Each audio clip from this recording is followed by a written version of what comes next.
testing up here. The landfill, how's that? There you go. The dope. Speak English. It works a lot better. Speak at your level? Uh-huh, yeah, God, speak I- at my level. Anyway, that was good. And up today, I'll go ahead and report for Tyson and I as far as legislative affairs for the chamber. It was kind of it was an okay meeting. There wasn't, they had Beth Holbrook come in and talk, which, you guys have kind of heard all of that, and she primarily covered the fact that they're, double tracking and the importance of that and getting it ready for the Olympics.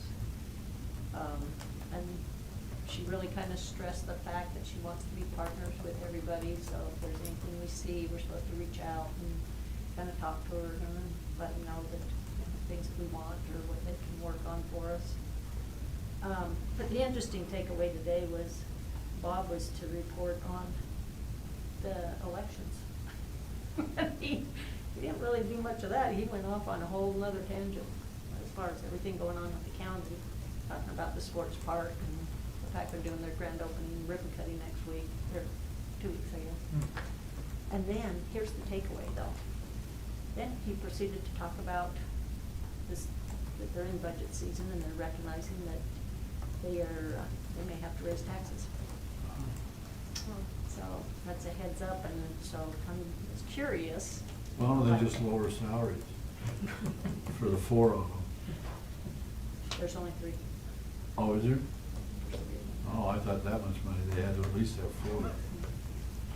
But, I don't know, I doubt if they would go that high, but he actually said, alluded, and I'll say alluded, because he did say that, it really requires all of them to buy in on it, but he said realistically, they need almost 30% to kind of keep things going the way they're going right now. Are you kidding me? Yeah, so I don't know, that's just a big takeaway, just so you know. It's nothing's in concrete, but I like to kind of fill you in on what I know. When's the last time the county did? A tax increase?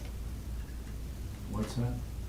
I was just curious when the last time the county. Oh, I don't know. Done that. I remember they went Right? 20, when Carol, I 6 remember when years. Carol Page was in there, boy, that was the biggest one they did, and that was. Yeah, I very remember Carol. upsetting. I think they've done some smaller ones 30%. since, but yeah. So, anyway, we'll see what comes of that. So that's my report. If they put that to the vote, it won't pass.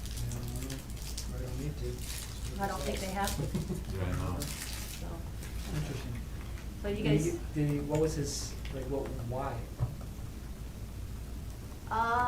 Just just operational, just keep up with the main operations, and the fact that, the way he explained it is, he said, during the pandemic, he says, everybody got excess funding, and he says, and we had to use it, and it applied to all these other programs and everything, and they stood up all these programs, and then the funding kinda, Jerry Stevenson. yeah. Person one time. Yeah, so then those programs have kind of, they couldn't maintain them, so they've kind of tapered them back and tapered them back, and he says, you're at a point now where there's some of them you really need. He says, so it's more about, just keeping things running. Oh, Oh, it's a good development, not good. It is a development. It's, like I said, they're just in discussion about it, there's But no that- concrete information, but. that's not something that would happen this, Mhm. oh, it could happen this November. Mhm. Oh, okay. Good. So. They have to go through a truth and Yeah. taxation process. There would be notification. Which takes how long? I don't remember off the top of my head. There's several public notices and public. Oh, hearings. so it takes, and then it should happen. If it takes 7 notices, that's. you Not gotta have- 7, several. Yeah. There's, Several. If you they have to have a number did, of they'd have years. to move quickly for this year, Yeah. but Yeah, it the would be point really is rapid. if they don't do it this year, that means they'll do it next year, or would have to, if there's really legitimate reason behind what they're saying. So, They anyway. already passed the budget? Who? The I county? think I don't know, I don't, Wouldn't they have had to? Where's Tracy? They're not at the same timeline. Are they They're on a not- different they're timeline than not- us? they're a calendar year, Oh. yeah, so that's probably why Who knew? Okay. Any other reports? You guys have any on any of your committees? or Yeah. What's going on? I had a committee yesterday, and I vote, none of them are in here. I vote that next time that whoever cooked doesn't cook again. Hey, Okay. hey. Show him your arms. He ain't got any hair on his arms. Just one of them. Yeah. Whoever planned it and did it, kudos. Yeah. They did it. I worried the night before thinking, where's the cooker? Where's this? Where's that? Am I gonna have this? Everything was there. Everything was done perfect. I know the mayor, you were inspirational in getting that big cooker, which made all the difference in the world. And, but it went fine. Everybody seemed to be happy. You guys know, you ate there. The hot dogs, wherever they bought those, man, they were unreal. You know, so kudos to whoever put it all together. And, but it was a fun time. Mhm. Yeah, So, it's good. even though the hamburgers didn't taste very good, they weren't cooked very well. Mine was. Oh, I was gonna say. I didn't have that Anyone first get batch. sick? You I was didn't gonna have- say, nobody the got first sick. batch What do you was mean? burnt. The first batch, no. Yeah, I didn't realize that the warmer actually cooks too, so the bottom one's on that one. They were already burnt when I put them in there, so they didn't get any better. You figure it out after a while. Yeah. Yeah. OJT for When Tyson Dave. came, that's when I figured it out. All right. Anybody else? I didn't have a committee report, but, I think we all probably received an email from a resident about hens. And I know we've had the chicken discussion in the past. Did you not get it? I did. Okay, we've had the chicken discussion in the past, and I just wanted to get some clarity. I mean, I went and looked through all the ordinances to make sure I understood, and I'm just wondering if that question was more geared around having these types of livestock in smaller spaces. Yeah, just wanted to bring that up here, and if anybody else thought that we needed to address that. Readdress it? Or readdress it. That's the best way to say it. I know the staff went through a very robust, I remember. detailed study last time and really analyzed it based upon the square footage of a lot as well as, all of the, I don't know, but how, I don't know, not the polite way to say this, but basically all the potential issues, correct, that comes along Right. with chickens, and that's why we narrowed it to, what was it, 6 on a. There's 6 on the. 6 on chickens. a 6, a Yeah. limit of 6, so, anyway, I know that, Yeah. Weston, if you wanna jump in there, but I know that they did a pretty Yeah. deep dive on it. I remember, yeah. I will say this, who cares? We spent too much time on that issue. Because I remember the same night we had budget meeting. And the budget was approved, we talked about the budget for 15 minutes, which was, what is it, $90 million? And we spent 2 hours on 6 chickens. So, to me, we wasted a hell of a lot of time. And I believe the staff, it was, my opinion, 6 chickens is great. I won't say any more, but. So you brought it up, so I mean, are you Yeah, wanting no, to it's- discuss it now? I mean, No, we do I have just- kind of a lighter agenda, so we could be okay for a minute here if you wanted to, or. Yeah, I'm not looking for there to be more necessarily at all. I just thought it Yeah. was interesting that, that the person would reference folks in like downtown Salt Lake having 15, and I'm just thinking in my mind, like, how is that even possible? Like, I don't even know how that would be not feasible. Okay.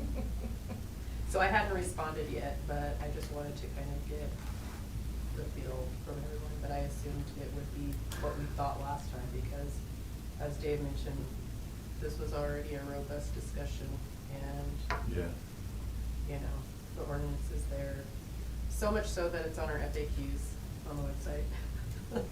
Like, it's not hidden, it's easy to find this type of information. Right. Yeah. But, I mean, I appreciate the reach out. I had a few people reach out about secondary water issues on the east side. I don't know, have you had any? I've had a couple people who have said that it was off either for repairs or that one of the secondary water people had turned it off on September 1st. And I just didn't know if we had. There was a leak in that area, Okay. and it ended up going longer than we had hoped, because there was a little bit of miscommunication, but it was right after a 2-inch rainstorm as well, so we felt like it wasn't something that needed to get emergency treatment either, Okay. so. So there's not like a moving up of the timeline in terms of the shut No, off? it was just a single area of the subdivision had some issues. It was Weaver Basin's metering Yeah. project that needed to come out and repair that, so. Okay, thank you. Yeah. On that, Okay. do you have a shut-off date? October 15th is the date that's been posted. Which has always been October That's 15th. standard for Yeah. the season, unless there's a drought declaration or something that we can do. Yeah. Yeah. And I didn't know, since we've had, remnants of a drought, I didn't know if it had been moved up, and I wasn't aware of it, so, okay, thank you. Just for fun, how are we on metering? We're down to probably 20 meters on the Case Creek irrigation system, and then we're in discussions with Davis Weaver Canal Company to do some work on their system and bring you a contract as soon as we can get that all. Okay, because wasn't it 2026 is The end of next year, we have to Yeah. have them all finished. Everything has to be done. Cool. Yeah, that's good progress. And the only other one was I got an antelope, got sent a picture of it's up kind of by top of the hill in Antelope. We By have a the church? crosswalk, yeah, we have a crosswalk there. The lights. And the lights, but some of the neighbors have said that it's hard to see during the day, like the lights, because there's trees and stuff around. So I didn't know if we could maybe put on some sort of list, look and see maybe if the kids could carry flags or something across. Like, we can't do. We do that We with did a others. study beforehand, and it doesn't, have the numbers to have a, crossing guard. But if the kids at least have the flags, maybe they could carry them across. There's not that many of them, there's quite a few, and they're Yeah. little, they're like elementary kids, a lot of times crossing that. Are those, seems So I like can when you send go you a down the picture. hill and come up, on the left-hand side, there seems to be homes, but on the right-hand, there doesn't seem to Yeah. be, except on the top of the Heading west? yeah, if I'm, heading Yeah. east. Saying east. Yeah, it's- I don't know, I'm just wondering if there's trees, can we trim the trees? Yeah, and I'll send you the picture. Yeah. I think even something as simple as the flags would be enough for Yeah. us, for the parents to have the kids walk across, so. Just wanted to get it on the radar. I'll get the actual. Is that something we address. have? Can you send that over to Yeah, us? yeah, I'll do that. We typically will put out the canisters, but we don't supply Supply the the flags. flags. Okay. We Yeah. maintain those because That's fine. they just walk off and they don't really get used So, very much. Yeah. last time we ran into this, I actually bought a case of flags and I still have some. So I'm willing to donate Okay. those if you end up doing that. So, yeah, we'll Yeah, I'm look sure into the that- tree issue. There's distances that we have to maintain between the Right. signs, Okay. so I'd be happy to get those. Yeah, I'll checked send you out. the That'd be good, picture. yeah. Thank you. Because don't the signs come out over the street, or is that not all? Not of on them? Antelope, yeah. Oh, okay, okay. So I just have one more follow-up, maybe from, not last meeting, the meeting before, when Chief Swanson came and talked to us about the golf carts The bikes. and the bikes Mhm. and all the things. Kudos to staff, I send them lots of things all the time, and they're very responsive, so I appreciate that. We had a situation in our neighborhood just recently, nobody was hurt, there was nothing, well, there was somebody hurt, side situation, but, where there's just a lot of kids with their electric scooters and all the things, and so, over the last couple of weeks, I've just seen a couple of other cities in the state who have rolled out different ordinances and things of that nature. So just wondering, after we had that discussion, did we give staff any direction on that, or we just kind of talked about it and then? He was waiting didn't for really- us to give direction, because it's really our decision as a city, and I think we were saying, well, let's see if we can find anything on it. So I had seen since then, two cities. I know, I think Santa Clara has one specific to golf carts, and then what's the other one I sent you, Clint?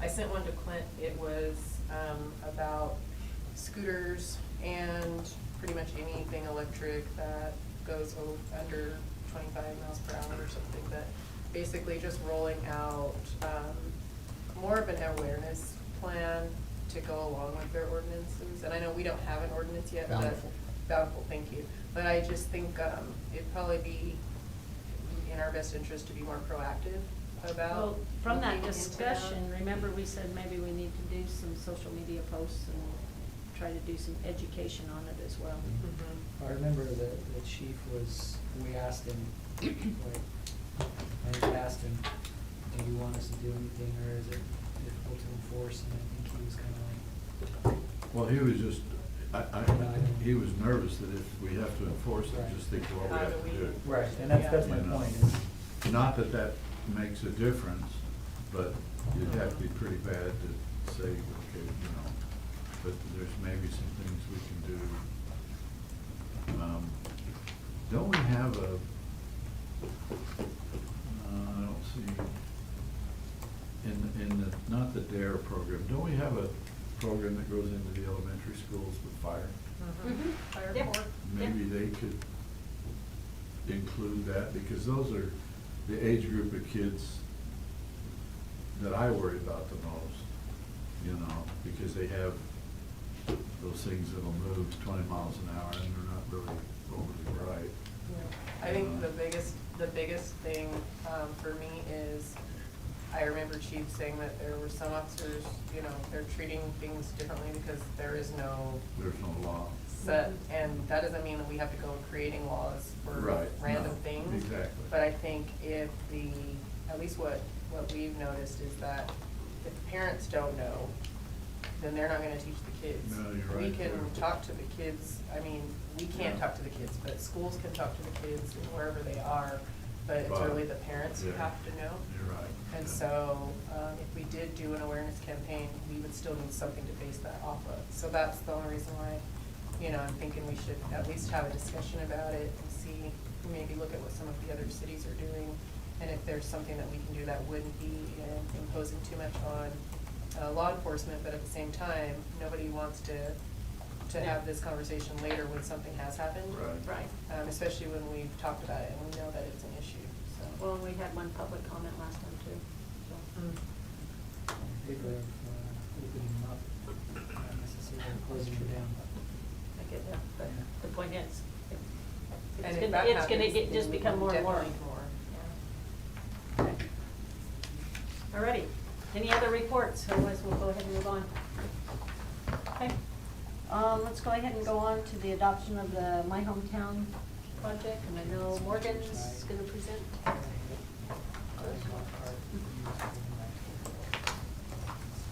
So, would you like just a quick overview of what the program is?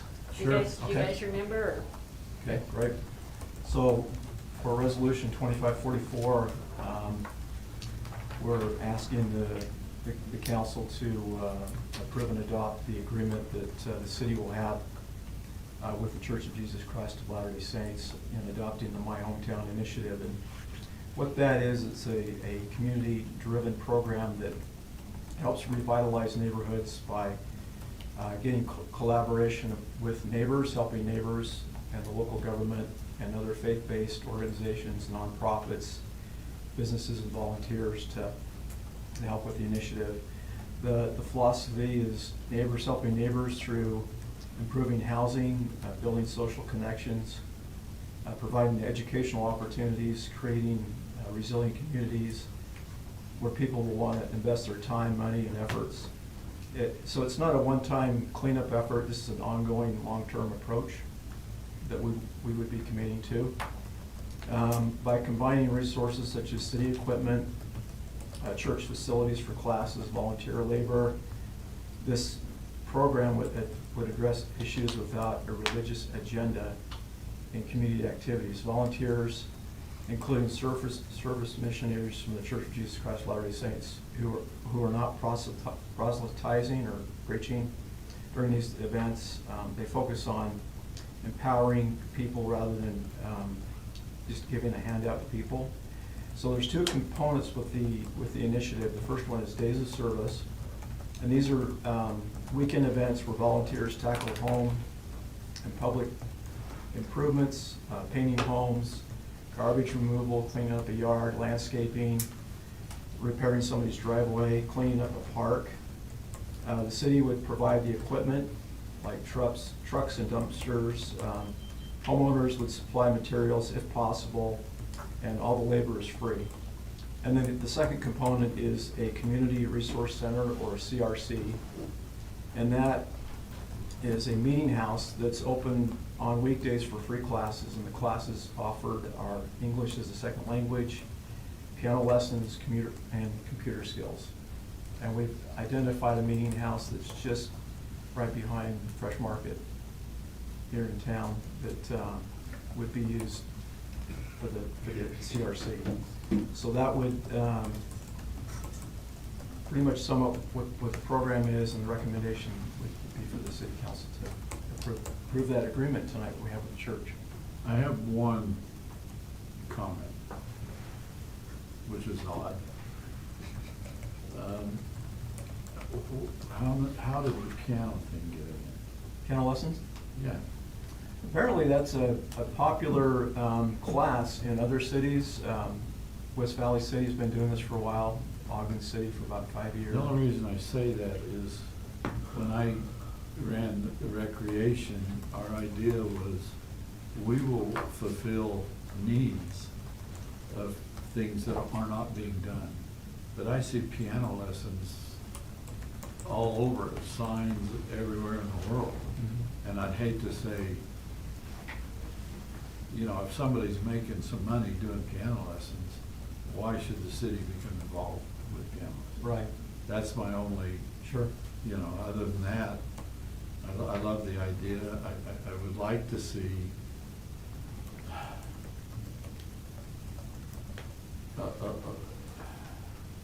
I hate committees, okay, I'm sorry, but this time I'm gonna go against what I don't like. But I would like to see like a committee in an area, and it can be done by boundaries of however you wanna do it. It's not just made up of LDS and this city. You know, I realize why the LDS is chosen, because there's a lot of people here and blah, blah, blah, but, you know, just maybe have a committee that involves your community, your whatever your area may be. And so they can look at things and say, this would be nice, or, you know, something like that. Yeah. You know. That would be the aim of this. Is it? Yes. Okay, well, then Yes. that's fine. It's one Yeah. where all groups, all faiths are Yeah. invited, encouraged to Okay, participate. if that be the case, then Yeah. that. Yeah. And that- it's a that would work be in great. progress, so in Yeah. other words, what's offered today Yeah. might Yeah. not be offered Yeah, and 3 as far years as from now. your concern with piano lessons, that's just something that has been noted in other cities, which I get it. has been requested. Yeah. It's pretty popular. Yeah. It would just be for children under the age of 14. Yeah, but And- the people that teach piano lessons teach kids under 14. Yeah, it would just be for And so kids. it's, to me, I'm sorry, I don't agree with it at all, because there's people out there trying to make money having piano lessons. I would just, if I might, I would just add that these are generally gonna be providing a service to people that wouldn't be able to otherwise afford or something like that. I agree with you, like, it would be good to make sure that piano, that we're not infringing on. So what do? You make them fill out something that says something, or you just take their word for it? Yeah, you'd have to just take their word for it. Yeah, see, I'm sorry, I don't go for that either. You know, because I've dealt with that. Sub for Santa, I still run. But when I first started, it was open to the city, and I get all these people saying, oh, we need it, we need it. Then I'd go to their homes on Christmas to deliver the gifts. They had more gifts under the tree than I had under my tree, you know, and so I'm a little leery, not, you Sure. know. I like the idea, I just don't like the idea of a piano lesson. I'm sorry. That's just my opinion, that, you know, there's so many people, you know. But then again, there's people that teach swimming lessons in the pool, and we teach swimming lessons as well, so, you know, what I say you could go against. Anyway, that's my, sorry. Okay. Go ahead. Any other questions on that? I don't have a question. I know that this initiative was brought to us a little while ago, a couple of times, and there are a number of cities who do participate. One area that we probably could use this, and it has been used, I think, in some other areas, is in conjunction with our communities that care. And so when we talk about city participation and partnership, not partnership, because it said not that, so let me not say that word, but city participation with this initiative, where there are certain things that CTC provides, like certain classes that we provide to the public and to folks who have needs for them. And then sometimes we have a hard time finding locations to hold them and different things. So I think this is something That'd that be a good thing, CTC yeah. would be able to use. As far as city participation goes, that could be an area that could help with our Layton communities that care. And that could help to your point also, Dave, just about knowing who Well, we're and serving. knowing who, but, you know, I mean. What we're doing. It just depends. I mean, this, like I said, this is a work in progress. I mean, these Yeah. are ideas that are thrown out there that Sure. we'll start with. And certainly the communities that cares, it's a great opportunity to kind of help stand that program up even Right. more than what we have already. Because we've got folks that are also probably gonna be willing to volunteer and help with facilitating some of Yeah. those things that communities that care does. So I think it's a win-win. I think it's a great, I do, I believe wholeheartedly in it, because we have the ability to use volunteer work and city resources to get it done. Mhm. And it's hard to do one without the other. And so in that respect, I think that it's a great opportunity for the city. Okay. Great. Anything else? Thank you. All right. Thank you, Morgan. We appreciate all the help you put into this as well. Yeah. Let's go ahead and go on to item number 4, which Weston's gonna present this one. It's on the, which way do we face the dwelling? Topic.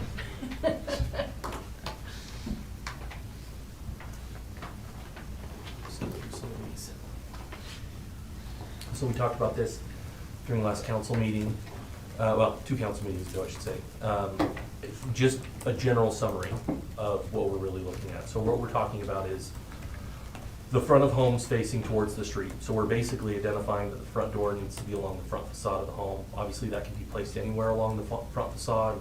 We don't necessarily care where, but that we're identifying which side is the front facade. And then that needs to face the front setback, which is facing the street. That front door opens into habitable space.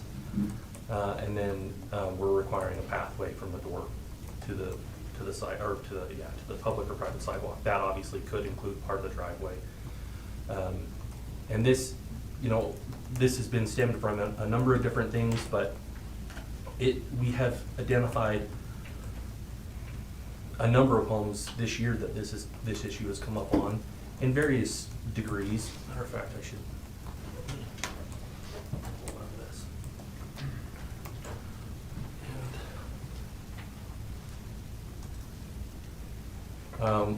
We previously had talked about, one of the homes here where there was the front setback and the front doors over here on the side facing the neighborhood.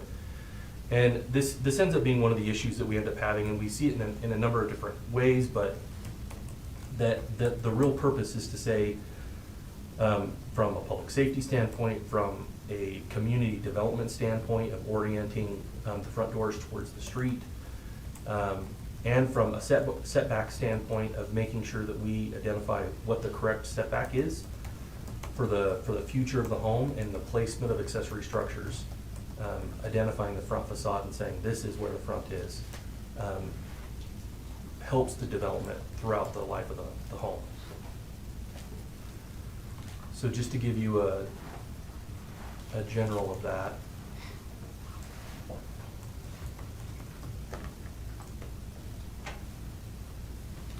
This is a home that's 30 years old. There's a street here and a street here.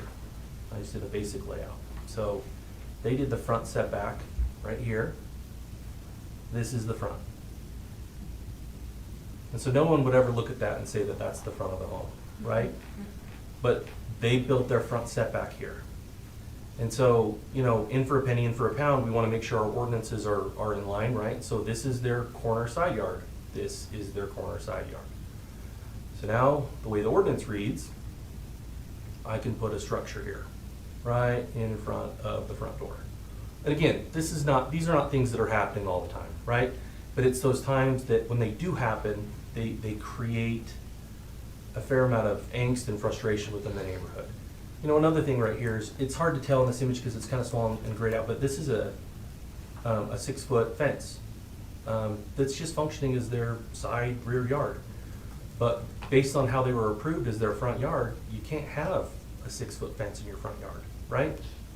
Clearly, this is their front yard, right? And so that's one of the things that we want to get at is we move forward with the ordinance in 30 years. We want to say, this is your front yard, and we're going to build and allow you to put accessory structures in the places where the code allows you to, and not have some weird loophole that allows you to construct something in random locations. Does that make sense? I have one question. Yeah? If you declare a front yard, is a door required there? So that's what the ordinance. Wherever you. Yeah. You're talking now. Now or As what the we need ordinance to is change? now. What's your Well, question? right now, because you got a picture here. Yeah, now the. So they could say, this is my front yard, but I don't have a door here? Right. Mhm. Trying to fix. Yeah. Question on this one. What's the process for addressing homes? And what's the address? Which street? I see the mailbox on the Yeah. side yard. Yeah, I don't exactly. understand. Right, so they came in and they addressed, so when it's platted, typically corner lots have the option to pull either address. Okay. Right, and so they took the side yard as their front and then addressed it here. So that would be the other thing, is that they would be addressing off of their front. For this example, I mean, since this is 30 years old, I know we have the information, but when they chose to build this home, they chose for the side yard to be where they put the front? Yep, even 30 years ago, those were the setbacks in the regulations. Okay, because that was one of my questions, specific to corner lots, which you already answered. And generally, if you have a corner lot, you could decide like which one do I want to be the front. Yep. I saw an example of this where it was not a corner lot, and it looks like it's in construction presently. Mhm. Yeah. Which is very interesting. So, I was just wondering, I know that we asked this last time, how this request came up. And I was looking at the planning commission notes, and it said that it wasn't staff initiated, but that staff was directed. I can add. Yeah, So please do. one of the things I was gonna bring up on that one is this, while the amendment was initiated by staff, it was actually based off of a citizen complaint. That's how it came to the staff's attention. Okay. And then the staff just identified that it was an issue and something that staff felt needed to be corrected. So it actually was based off of a resident complaint. Okay, I think that's important. Yeah. So thank you. And just one additional thing on that, just the corner lot's hard to, that you can see it going either way. Imagine a scenario where you're looking at that top photo where the house is oriented that way, and where the photo is being taken, that's somebody's backyard or side yard, and that's the way the house is oriented, is facing straight into your yard. That's where it really becomes awkward. And I think that's the scenario you're talking about, is that would be, everything there would be identical, with the exception of the driveway would just go out to where that red car is. And the front yard would be facing straight into the side yard or backyard of the home next to it. That's where it really becomes awkward.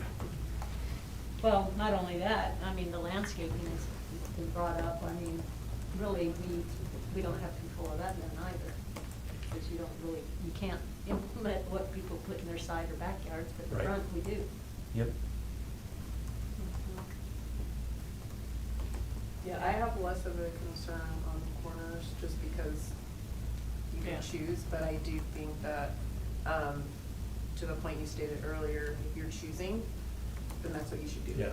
Because it is your choice, but when you're looking at those lots that are in the middle of the neighborhood, you know, whether it's an existing one or one that's being built, I think it's one of those common sense type of things, and maybe that's the concern that folks are having, that we shouldn't have to legislate common sense. Right. But we are learning that sometimes it's not as common as we thought. Yeah, and again, it's infrequent, but it does cause a lot of heartburn when that occurs. When an applicant comes in with a lot like this and they're getting ready to build, is there already an address for that? Like, that's already decided where they're from would be? Yes and no. So on corner lots, the plats will have two addresses that they could address from. So when they submit the building permit, it will say what address they're wanting to identify on. And so it would give them the option. If it's an interior lot, it's set. So we're still on corner lots. I'm thinking of one out in West Layton that it's a corner lot. Their driveway comes in from one side, but they orient the house directly to the corner. Mhm. Yeah. Is that acceptable? Yeah, I mean, you'll see a lot of side-loaded. Right. And you know, in this scenario, this is the full home, right?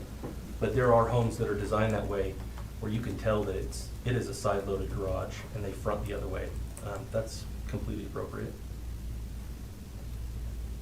Because at this point, it's not so much about the garage, it's more about the front door. It's about the front door, it's about the setbacks, about the placement of Yeah, accessory structures and. Yeah. Yes. Are you finished? Yeah. Like, another question, I talked to you about it earlier, but I wonder about, without nitpicking, where the front door is, can we say the city declares this is your front?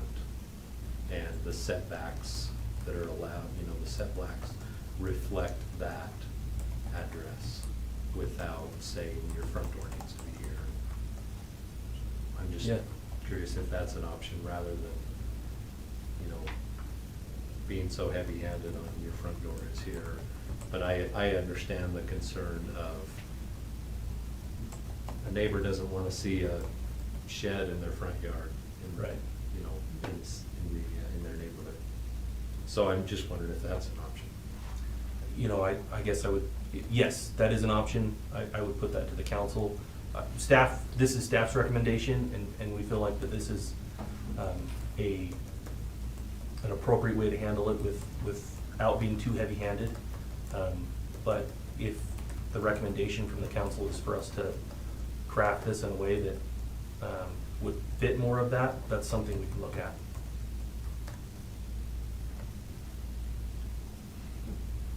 I think I'd probably be more concerned, to your point, Tyson, about the setbacks and being able to have certain structures in different areas as well. So, I mean, I'm even thinking about larger lots that could have an ADU at some point, and then do you have like your mother-in-law ADU in your front yard?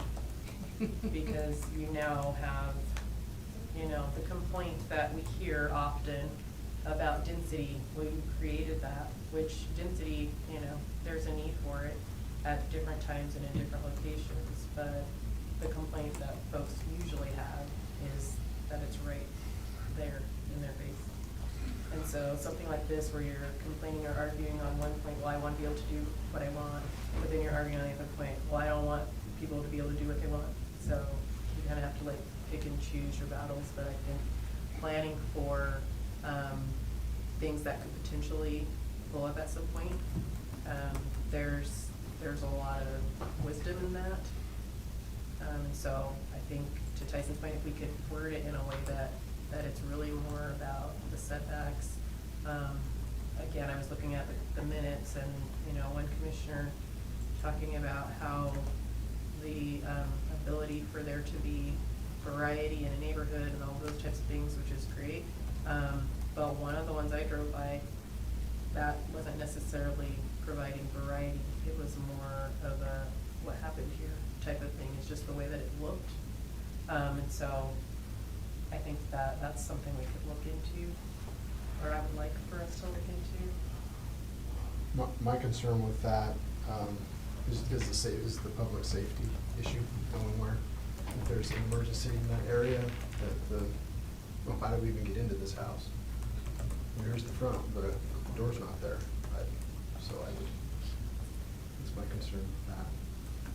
I think we talked about last time that there's a hypothetical where an entire neighborhood could be platted where all of the homeowners decide that they want their house front door to be on the side.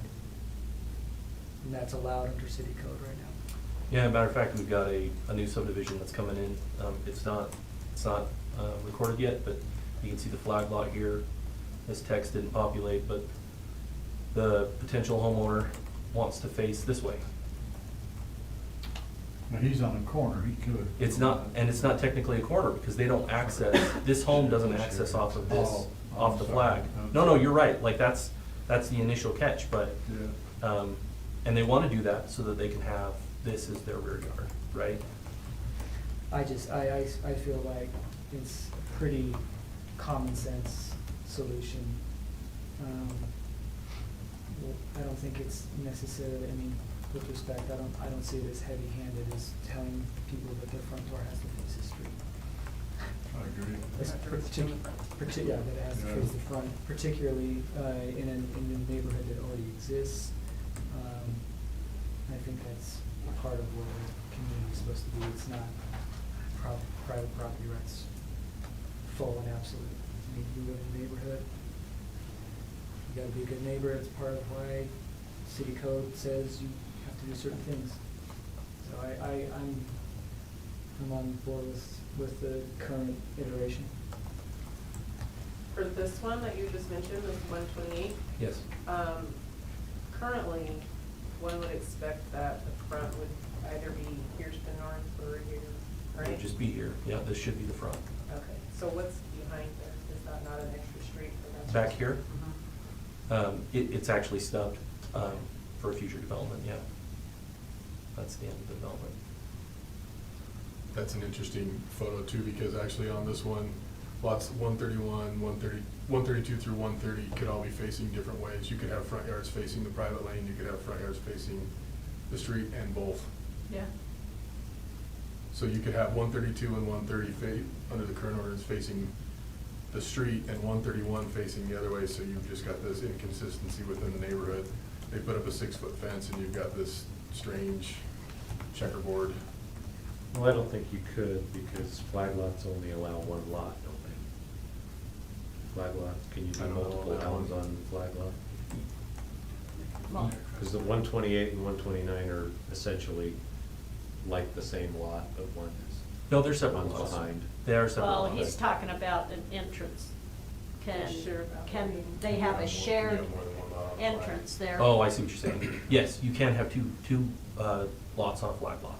Two. Two. Two total. Mhm. But this is how it's platted, so, but yes, in other Just situations. using the other thing as an Mhm, example. For sure. Or in a case where you've got double fronted lots, which are uncommon, but they do show up. Mhm. Yeah, it could. Infill lots, I think, is where we'll run into the problem. Not so much corners, I think it's more infill. I would say that the corner lots create more questions and issues for staff in making sure we regulate it appropriately, and the infill lots create more frustration and angst for the residents, generally. I would just add too, I made a comment about this in the last meeting, just a little bit of research. Ogden City has this, Provo City has this, Cedar City has this. I was trying to figure out what the common denominators are between those cities. I think a couple of things. They're mostly built-out cities, older cities, and they all have a large university. And I think that it probably became an issue where, particularly around the universities, people were getting very creative with these mother-in-law type apartments so that they could rent out to students, and it was becoming an issue. I think that's similar to what we're gonna see here, although we do have a university, not the main campus, but we do have that issue, not like a university town, but just with the push for density and ADUs and the creativity that you're seeing, some good, some bad. I think there is the potential for some abuse with that, with setbacks and things like that, if we don't have a good standardized ordinance that addresses that. I can see that in particular, as you were all just saying, with the infill lots, where you will see some creative ways that you're gonna get some. I could see 128, for example, wanting to face onto the flag lot, and then putting an ADU behind, but then wanting to get a curb cut permit and get, Yeah, and separate then all of a entities. sudden you've basically got two lots. Yeah. Sure. And so those are the types of things that I think you will start to see, and so I think it is important that we have an ordinance that addresses this. It's uncommon, at least for now, but I do see, when I look at the cities that have addressed it, that would be my guess. It's just no one's told me that, it's just me putting the puzzle pieces together. I would guess that was probably what necessitated that. Okay. Okay. Any other questions for now? I know that this will be on our agenda out there, so. Any more discussion then? Okay. All right. Just one, you could put a door anywhere you want, right, on a house. Yeah. There's no rule, you can put 4 doors on, one on each, yeah, okay. That's right. Does it have to be a functional door? I think it says it in the ordinance. Yes. Well, I have a front door that only salesmen use, so. When my home was built, you had a It's door by on the every barn. side of the house, so. In Canada and a few other places, there is a second-story door that has no steps to it. Now, I assume it's for when it snows heavy, that they can get out. But when it's summer, there's a door up there. Hope they keep it locked. Okay. All right, well, thank you, Weston. Those are the 4 items we had on our agenda. However, since then, we've had some information come that's been new that we need to share, which requires a closed-door session, so legally, we can still do that, Yeah, correct? it's still posted on the agenda. Okay. All right, so with that, I would entertain a motion to go into a closed-door session.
ahead and get our Layton City Council meeting started this evening for September 8th. And for those of you that are online, I apologize for the 13-minute delay. We did have some additional business we needed to take care of, and for those in the audience, we appreciate your patience as well. So with that, I want to go ahead and start the meeting, and as we always do, we like to start with a prayer and a pledge. And it is a new month, and so Councilmember Morris is going to be conducting those. Thank you, Mayor. I'll offer a opening prayer, and then after I'll ask everyone to stand and we'll recite the Pledge of Allegiance. Our Father in heaven, we are grateful this evening to be gathered in the city of Layton. We're grateful for those that serve, grateful for the employees, their families, and all who call Layton home. We ask a blessing this evening on our deliberations, that will be civil, that we will be blessed with wisdom. And have good discussion on these things. We leave it in the name of Jesus Christ. Amen. Amen. You'll just stand, please.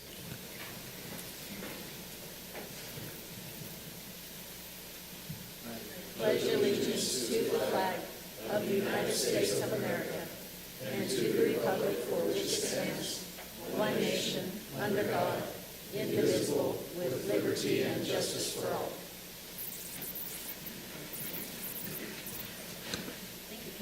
Thank you, Councilman Morris. We'll move on to, actually this meeting, we don't have any minutes, but if there's any municipal events that the council would like to share with us, please do so at this time. Councilman Roberts? Thank you, Mayor. Some family recreation activity, a family recreation activity coming up next Friday, September 12th. It'll be the Park After Dark here in Layton Commons Park. Lots of fun activities, games, entertainment for the whole family.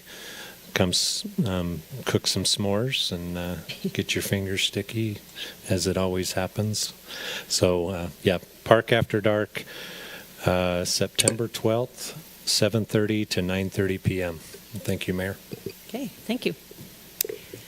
And once you might want to take your family to the Park After Dark, the next day on September 13th is a Saturday, and that's the day we'll be acknowledging our 9/11 Day of Remembrance service, which I know many folks in the city participate in this, and I want to say thank you in advance. I know that there's a lot of projects that are lined up, but it's open for any and all folks to come out and enjoy a good day of service and be able to kind of just build that good community camaraderie with one another. So if you want any information on that, there is a website called Just Serve, and just Google them, and you can go in there, you can see the different projects, see what's close to your home, and sign up if you'd like. So, Council, any other announcements? Okay, Thank Ms. you. Edmondson. So on September 15th, Northridge High School will be having the Ridge City Community Event. Layton Communities That Care will be there. We'll actually be at all of these events I'm about to mention. The next one is, the mayor already talked about the 9/11 Day of Service. September 24th, we have our fire station open house, which is a huge family activity event here in the city. So we invite you to Station 54 to participate in that. And then we have two other events that are more specific to the Communities That Care, which focuses on prevention of drug and alcohol use and suicide in our youth. And so October 6th through the 8th is Prevention Week. I invite you to find and follow Layton Communities That Care on Facebook, Instagram, or go to dbhutah.org to register for some of those events. And then the last thing I mentioned at last council meeting is for youth ages or grades 9 through 11. There's a Born to Succeed Youth Summit that the Communities That Care is partnering with. North Davis, as well as us and Central Davis, are putting on this Youth Born to Succeed Youth Summit. It is free to any of your 9th through 11th or 9th through 12th graders. It will be at North Layton Junior High School, and that will be again on October 11th. So if you go to that website I mentioned already, dbhutah.org, you can register your kiddos for free. Thank you. Okay, very good. Anyone else? Okay, seeing that there's no more announcements, let's go ahead and move on down to our citizens' comment portion of our meeting. So this is where the citizens can make a comment on any item that they wish to address us. However, if you want to speak on our public hearing, then you could wait until then and make your comments for that particular item. So I'll now turn the time over to anyone who'd wish to address this governing body. Please keep in mind that we prefer you to keep your comments to 3 minutes or less. So, and state your name. Okay, seeing that there's no public comments, let's go ahead and move on to our consent items tonight. We do have 3 of them in our consent items. We can actually make a single motion to adopt all of them. So we'll start out with the first item, item number A, and Morgan Cloward is going to present this item to the council, and it's regarding the adoption of a My Hometown Layton Community Initiative Cooperation Agreement. Thanks, Mayor and Council. Yes, the My Hometown Utah Initiative is a community-driven program aided at revitalizing neighborhoods, fostering collaboration among residents, local governments, faith-based organizations, nonprofits, businesses, and volunteers. The core philosophy behind My Hometown is neighbors helping neighbors through improving housing, building social connections, providing educational opportunities, creating resilient communities where people want to invest their time, money, and efforts. It's not a one-time cleanup effort, but a long-term approach. By combining resources such as city equipment, church facilities for classes, and volunteer labor, this program addresses issues without a religious agenda in its community activities. Volunteers, including service missionaries from the Church of Jesus Christ of Latter-day Saints, who do not proselytize during these events, focus on empowerment rather than charity handouts. The 2 key components of My Hometown include days of service, and these are weekend events where volunteers take on home and public improvements, such as painting a home, removing garbage, landscaping yards, repairing driveways, or cleaning parks. The city would provide equipment such as trucks and dumpsters, and homeowners would supply materials when possible, and the labor with this is free. And the second component is a community resource center, or a CRC, and this will be housed in a church meeting house. This will be open on weekdays for free classes, and offerings can include English as a second language, piano lessons, and computer skills. And we'd just like to recognize with us tonight a couple of missionaries or representatives from the Church of Jesus Christ of Latter-day Saints. Steve and Kathy Randall, if you wouldn't mind just standing up or waving hello. Appreciate your help with this and your participation. Just want to recognize them. With this in mind, Mayor and Council, staff recommends the Council adopt Resolution 2544 to approve the My Hometown Layton Community Initiative Cooperation Agreement between Layton City and the Church of Jesus Christ of Latter-day Saints, and authorize the mayor to execute the agreement effective immediately upon adoption by the Council. Okay. Council, do you have any questions? Go ahead. Thanks, Mayor. Hi, Morgan. So thank you for presenting this for us. I know that we talked about it in the work meeting for a little bit. I just wanted to give you the opportunity to kind of help us as well as the community understand. You're presenting this. You generally bring us our CDBG, funds and the budget for those types of things, which are community development block grants. This project, or I guess, I don't know what you would call it. What is it Initiative? called? Initiative, thank Yeah. you. this initiative, I was just thinking that I didn't bring up in the back, sounds to me like it could help to maybe supplement some of the other things that we use with our CDBG funds. I have a little bit of experience with Habitat for Humanity, but specifically I'm thinking about the funds that we use to help our neighbors already with like small home projects and whatnot. Do you see this type of a program helping to maybe even free up more of those types of funds to be able to help homeowners with larger projects with that money? Yeah, definitely. We, as you mentioned, we were already partnered with Habitat for Humanity within the community, and they have tackled projects that we could have some of our volunteers, some of our neighbors helping their neighbors, such as painting their house or fixing their fence or their driveway or things like that. They could help make those community development block grant funds go even further in our community.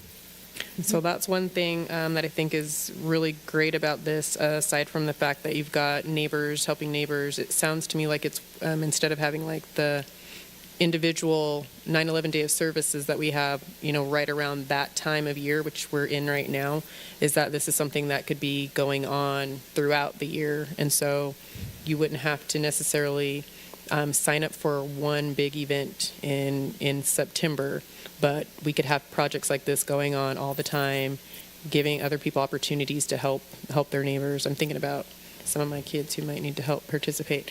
The other thing is with CTC, as I mentioned earlier, it sounded also like some other cities may be utilizing this My Hometown initiative to help support or bolster their Communities That Care program.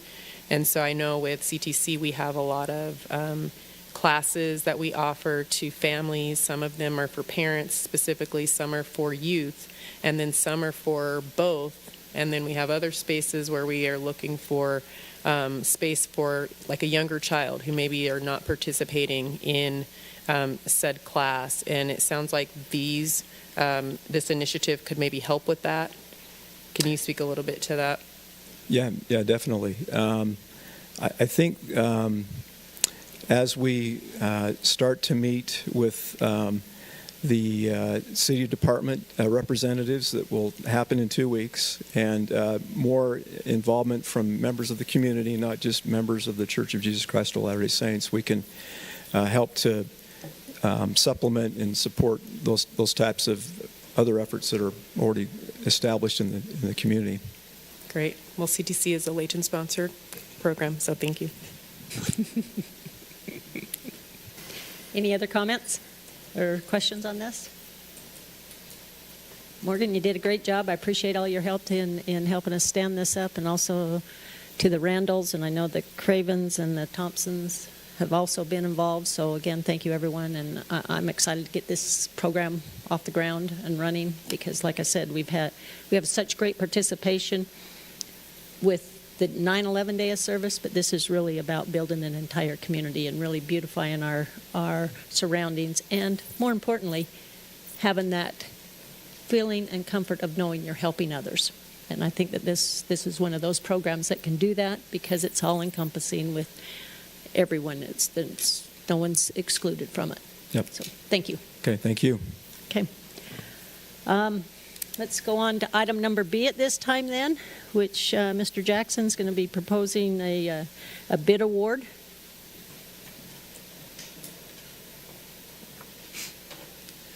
Mayor, Council, it's good to be with you tonight. For your consideration on this item is a proposal bid award for an intersection and trail crossing study, Resolution 24-43. It's a intersection study that is being proposed at the intersection of Sugar Street, Angel Street, and Gentile Street there. You can see a proposal for a road realignment to align the roadway at the intersection of Angel Street, Sugar Street, and Gentile to improve safety in this area. We have several busy things going on in this area with the trail, with the roadway. In this area, the proximity to all of these things. So this proposal is to have Methods Consulting Services, provide consulting services to study and deliver recommendations on the design of this intersection as well as this trail. As you can see, the proposal would be to reroute the DNRG trail and then bring it up on this west side to be able to create a safe crossing for pedestrians, bikers, and anybody else using this area in this intersection. So the city solicited proposals from 3 consultants and received one back on January 23rd of 2025, and with Methods Consulting submitting that bid in the amount of $48,850 to provide the intersection study and the design assistance for us on that. So staff would recommend that the council adopt the Resolution 2543 and award the contract to Methods Consulting and authorize the city manager to execute the agreement for that trail crossing study. Is there any questions I can answer for anybody? Council? Yeah, you got a tilt-up building going up down there somewhere. Is that above? To the north of this Yeah. image right there, there's a brand-new warehouse So, building. so that's the being road built. wouldn't, Yeah, we that actually have. wouldn't, okay. We've actually modified the alignment of the road to try and avoid impacts to that property as we've worked with the Okay. property owner and talked to them. Okay, thanks. Thanks, Steve. You might be able to see my car probably at that Chevron, because that's usually where I'm at. Okay.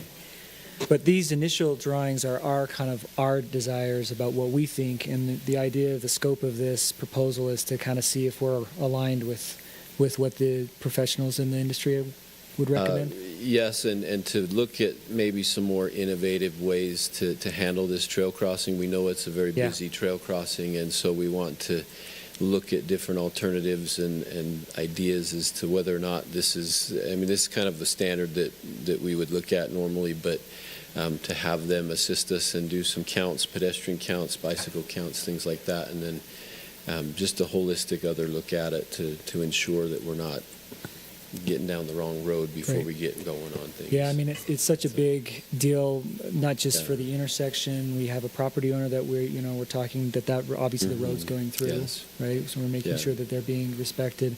But also, so many people cross that right there without Yes. going to the light. And I understand why, Mhm. and I see it happen daily. Yeah. And so my hope is that this study will help give us some ideas. So I appreciate you bringing this up, and thanks for presenting it. Yeah, thank you. Mayor? Councilman Morris? As part of the scope of this, has there been talk, I guess ever, about an underpass for that trail on both of those spots? There has been some extensive looks into that. The challenge with that is we've got one of the largest sewer lines in the city going through there, and then 3 gasoline, I was gonna say the gas high-pressure gasoline lines, so it makes it very difficult to do that. But we anticipate that we're going to have a conversation about all of those things to make sure that we're not missing something. The challenge would be that we're creating a second, we could get rid of that crossing, but then if we move the road to the north, we're creating a second crossing. So yes, we want to look at all of those things. Yeah.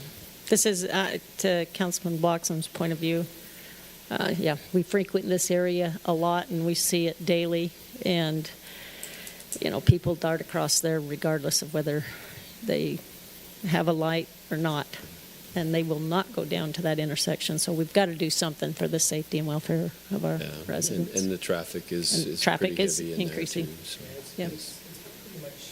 It's pretty much, I see people trying to turn left on Sugar Street onto Gentile, and Yeah. that's just, Yeah. it's almost a no-say. So the idea of having that be a lighted intersection and extending Angel, it's certainly necessary. Any other comments? Okay, thank you. We'll go on to the third item, which I know you'll be presenting that as well, which is regarding Davis Behavioral Health.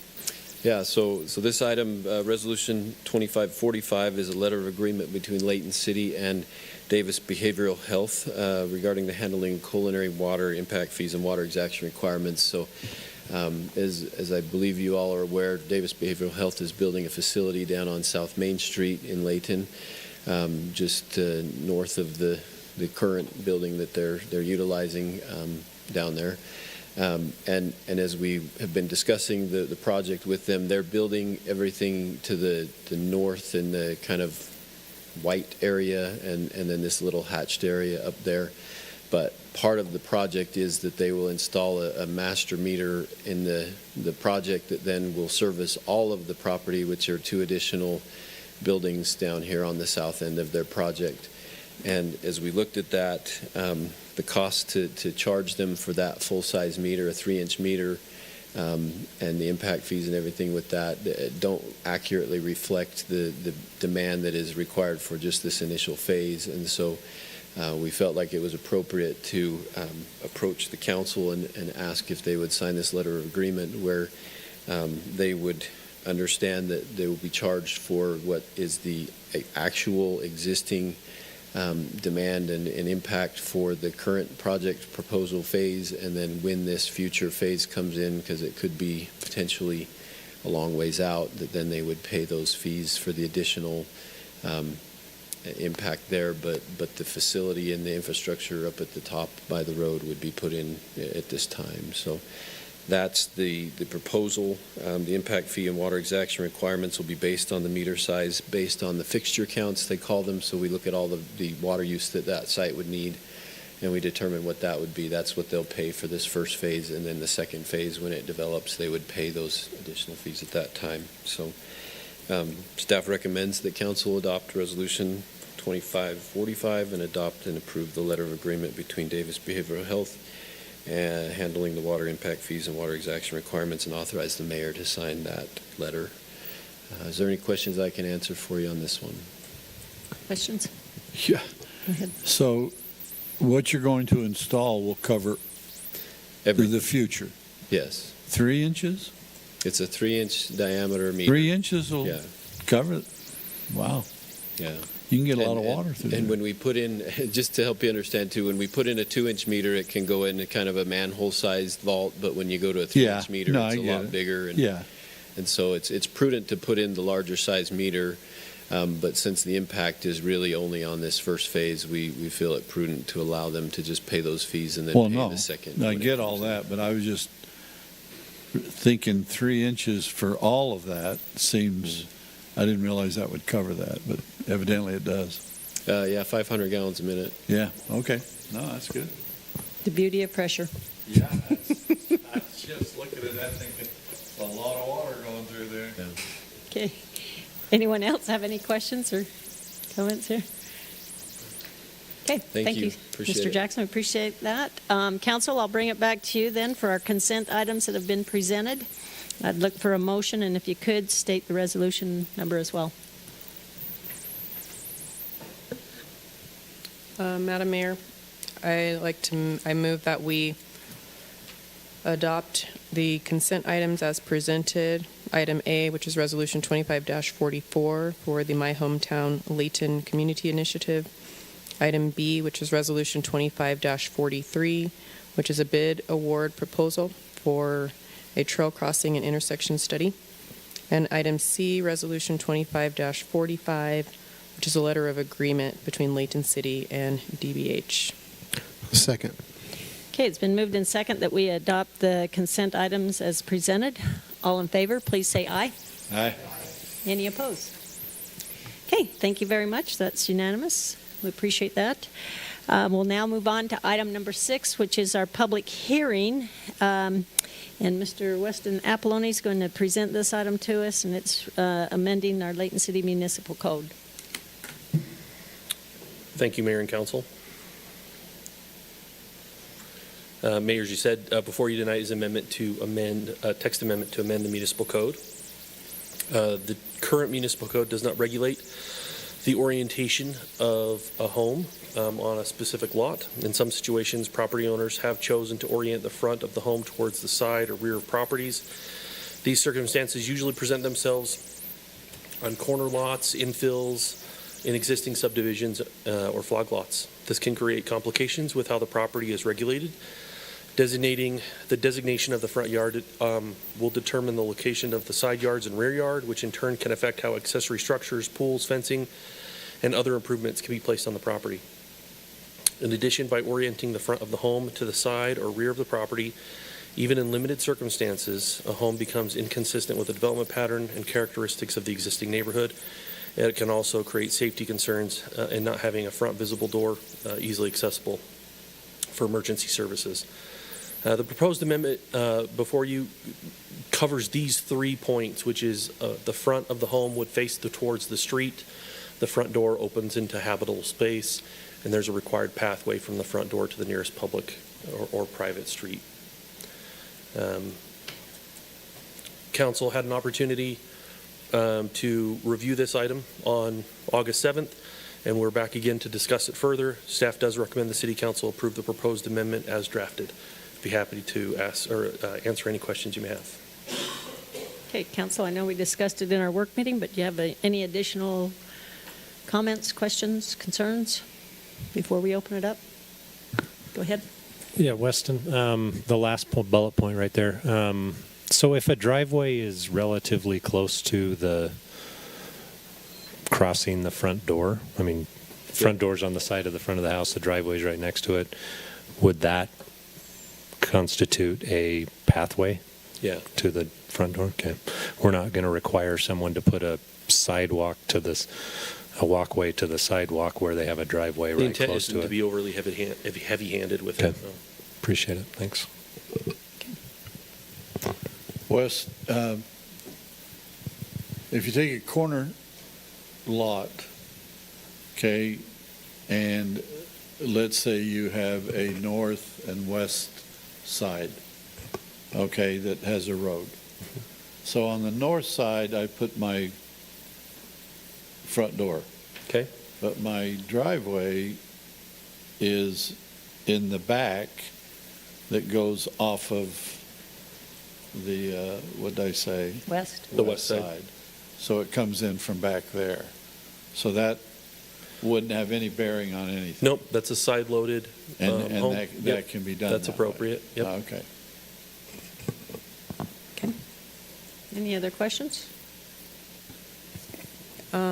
I think I just have one statement at present, and it's just to thank you for the clarification in the work meeting about how this change actually came about.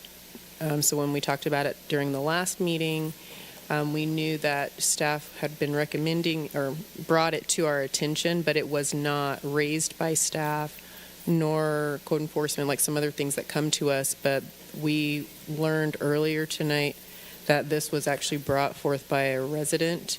And so that's why staff started doing the research. And so after you heard from a resident about this happening, what did you find when you started researching in the city? Yeah, that's good clarification, thank you. And yes, we did find that it has been an issue and that it's an ongoing issue. Again, it's not something that happens all the time, but when it does happen, it does create a lot of issues either with regulating from the city side or angst and frustration on the neighborhood side.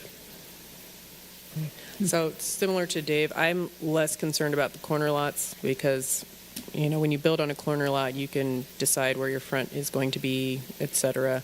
I'm more concerned with wherever your front is, that the setbacks for that are within, you know, they're according to ordinance, just because of the potential for putting other structures in places where they probably shouldn't be.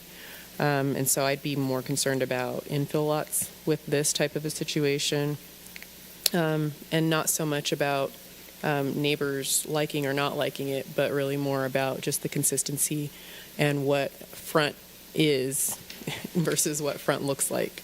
Agreed. So, yeah, thank you for the clarification that we got earlier today, and then for allowing us some extra time to do some research. You bet, thank you.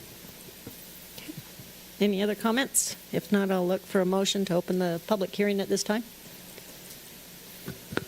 Motion to open the public hearing. Okay. This is a public hearing portion of our meeting, so if anyone wishes to comment on this particular item, you're more than welcome to stand up and give us your comment. Once again, make sure you state your name, and again, if you can, keep your comments to 3 minutes or less.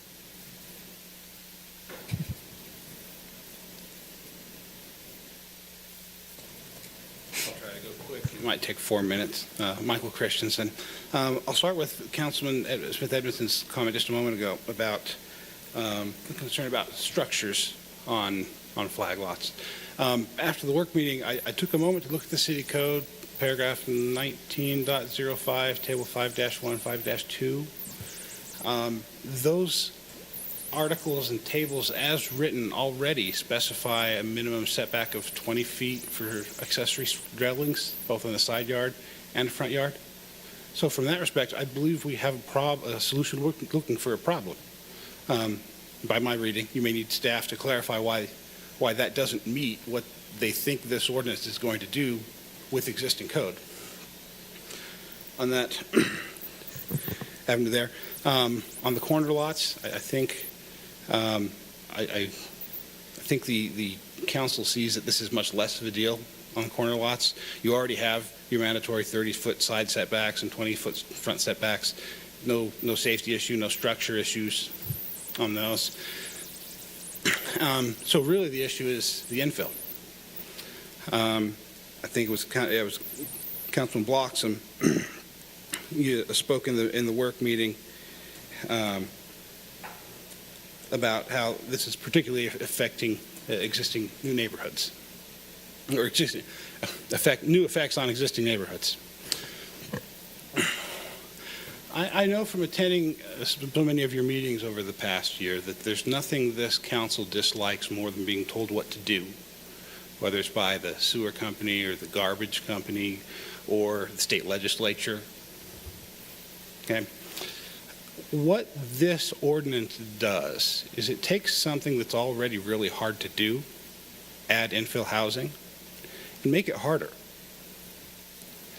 Now, the surefire way to make sure that the state of Utah keeps impeding on your zone of control is to not solve the problems that are out there.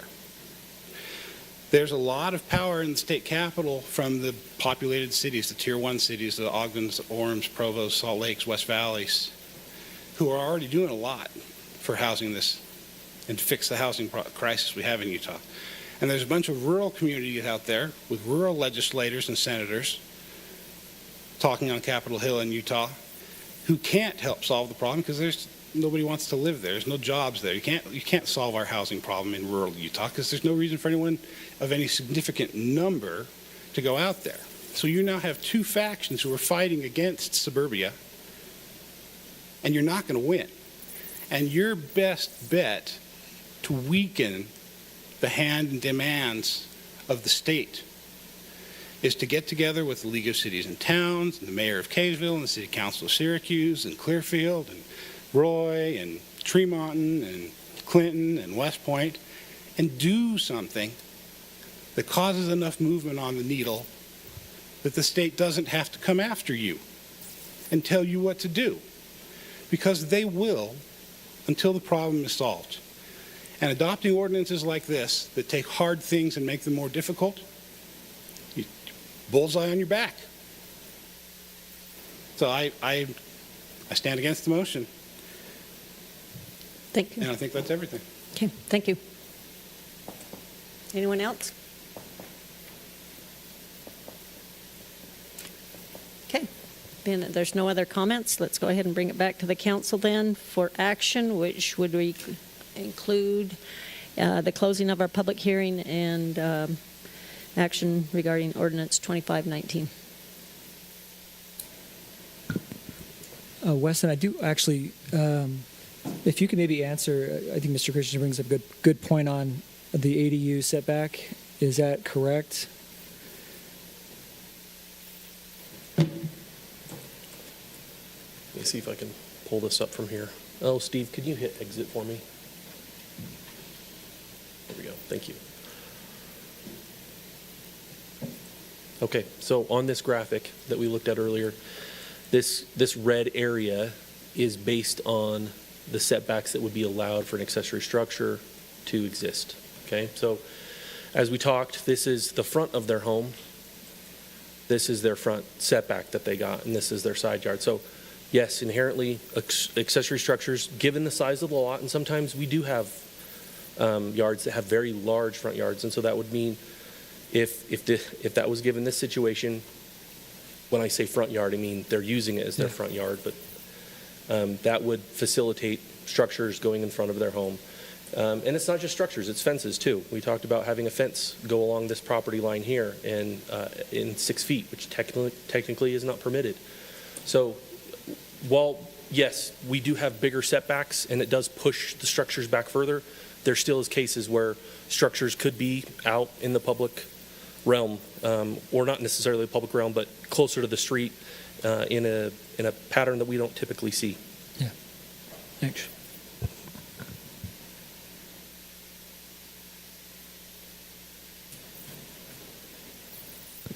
Can you, I don't want to clarify this for you because you mentioned in the back though, this picture is showing how your ordinance does not want it to go. And so the front yard has the 25-foot setback, but you can't have an ADU structure in the front yard. Right, you couldn't have an ADU. But because this particular home is using their side yard as their front yard, this is oriented differently.